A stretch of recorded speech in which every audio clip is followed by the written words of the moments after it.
Breaking news.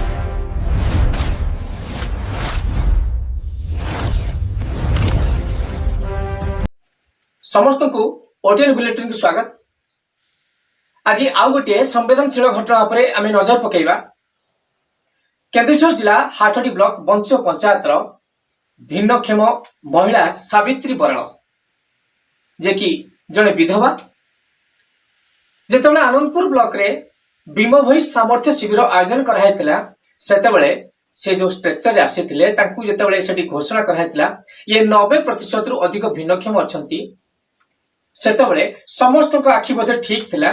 किंतु जेतेबेले केन्दुझर जिल्ला तांकू certificate प्राप्त होला भिन्नक्षम रो प्रमाण पत्र प्राप्त होला सेतेबेले से सर्टिफिकेट उल्लेख अछि 69%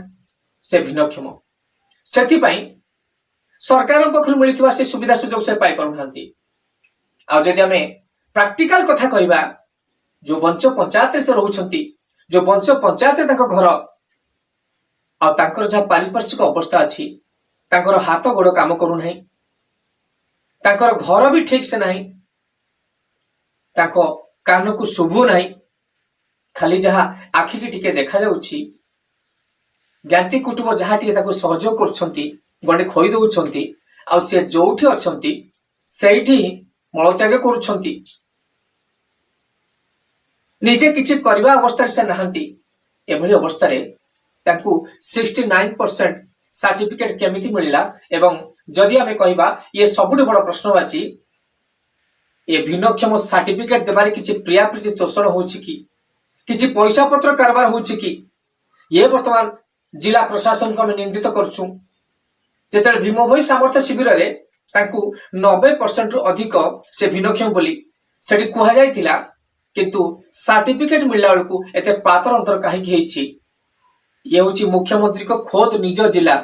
केन्दुझर जिलार हाटडी ब्लॉक रो बंच पंचायत रो से संवेदनशील घटना जो घटना हमको चिन्हित करुछि जे एठी बोधे भिन्नक्षम सामर्थ्य शिविर रे जो कथा से होछि बाहस्फोट कथा आ भीमक्षम जो भिन्नक्षम को जो प्रमाण पत्र मिलुछि से प्रमाण पत्र बोधे किछि प्रियाप्रीति तोषण होछि। एबे देखिबा